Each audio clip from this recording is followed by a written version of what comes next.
Salam, avtotrof qidalanmanın növlərindən biri də xemosintezdir. Xemosintez və fotosintez avtotrof qidalanmaya aiddir. Xemosintezdə də fotosintezdə olduğu kimi qeyri-üzvü maddələrdən üzvü maddələr hazırlanır. Lakin xemosintez prosesində günəş enerjisi əvəzinə kimyəvi rabitələr enerjisindən istifadə olunur. Xemosintez prosesini ilk dəfə Vinogradski kəşf etmişdir. Xemo, vino olaraq qısa yadımızda saxlaya bilərik. Xemosintez edicilərə bakteriyalar aiddir. Xemosintez edici bakteriyalar kükürt, dəmir, hidrogen və nitrifikasiya bakteriyalarıdır. Xemosintez edici bakteriyalar sayıca və növünə görə ən az olan bakteriyalardır. Xemosintez prosesini həyata keçirən canlılar bakteriyalardır dedik. Xemosintez prosesi zamanı qeyri-üzvü birləşmələrin kimyəvi rabitələr enerjisindən istifadə edərək üzvü birləşmələr sintez olunur. Məsələn, bəzi su hövzələrində kükürt disulfidin miqdarı çox olur və həmin hövzələrdə kükürt bakteriyaları üstünlük təşkil edir. Kükürt bakteriyaları kükürt disulfidi oksidləşdirir və alınmış sərbəst kükürt yenidən kükürt bakteriyaları tərəfindən sulfat turşusu alınana qədər oksidləşir və nəticədə bu reaksiyalar eksotermik reaksiyalardır, yəni enerjinin ayrılması ilə gedir. Həmin ayrılmış enerjidən də üzvü maddənin sintezinə sərf olunur. Məsələn, burada görürük. Kükürt disulfidi kükürt bakteriyası oksidləşdirir, sərbəst kükürt alır və bu zamanda yenə enerji ayrılır. Sərbəst kükürt bakteriyası tərəfindən yenidən sulfat turşusu alınana qədər oksidləşir və yenə enerji ayrılır. Hər iki reaksiyada ayrılmış enerji üzvü maddənin sintezinə sərf olunur. Sonra torpağın məhsuldarlığı bakteriyaların həyat fəaliyyətindən asılıdır. Torpağın məhsuldarlığında rol oynayan bakteriyalardan biri də hidrogen və nitrifikasiya bakteriyalardır. Oksigensiz parçalanma nəticəsində bakteriyalar torpaqda hidrogenin toplanmasına səbəb olur və həmin hidrogeni də hidrogen bakteriyaları oksidləşdirir və nəticədə enerji ayrılır. Həmin ayrılmış enerji də üzvü maddənin sintezinə sərf olunur.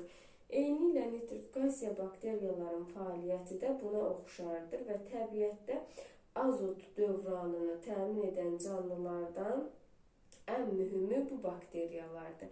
Yəni nitrifikasiya bakteriyalardır. Zülalların çürüməsi nəticəsində torpaqda və su hövzələrində amonyak yaranır. Həmin bu amonyak da nitrifikasiya bakteriyaları tərəfindən oksidləşdirilir və nitrit turşusu alınır. Həmçinin də enerji ayrılır. Bu enerji yenə üzvü maddənin sintezinə sərf olunur. Sonra başqa bakteriyalar isə nitrit turşusunun oksidləşməsinə səbəb olur və nitrat turşusu alınır. Nitrat turşusu alınır. Bakteriyalar torpaqda nitratların və nitritlərin artmasına səbəb olur. Bu da həm bitkilər üçün, həm də təbiətdə azotun dövranında mühüm əhəmiyyət kəsb edir. Xemosintez nəticəsində həmin bu ayrılan enerjilərdən üzvü maddələr sintez olunur. Sonra dəmir bakteriyaları isə dəmirin iki valentli dəmiri oksidləşdirərək 3 valentli dəmirə çevirir və bu zamanda yenə bu da eksotermik reaksiyadır. Bu zamanda enerji ayrılır. Həmin enerji də üzvü maddənin sintezinə sərf olunur. Xemosintez edici bakteriyalar qeyri-üzvü birləşmələrin enerjisinin üzvü birləşmələrin rabitələr enerjisinə çevirməsi fermentlər qrupunun köməyi ilə həyata keçirilir. Və bu canlılar qida əlaqələrində özünə məxsus yer tuturlar. Nitrifikasiya bakteriyalarına da bilirik ki, paxlalı bitkilərinin köklərində rast gəlmək mümkündür. Qeyri-üzvü maddələrdən üzvü maddələrin sintez edən canlılar produsentlərdir bilirik və bu qidalanma növü də avtotrofdur. Xemosintez prosesi də qeyri-üzvü maddələrdən üzvü maddələrin sintezi olduğu üçün bu prosesdə yəni xemosintez edici bakteriyalarda produsentlərə aiddir və proses özü də avtotrof qidalanmanın bir növüdür. Xemosintez və fotosintez proseslərinin fərqinə baxaq. Fotosintez prosesi Priestley tərəfindən kəşf olunub və xlorofilin fotosintezdə rolu isə Timryazev tərəfindən kəşf olunmuşdu.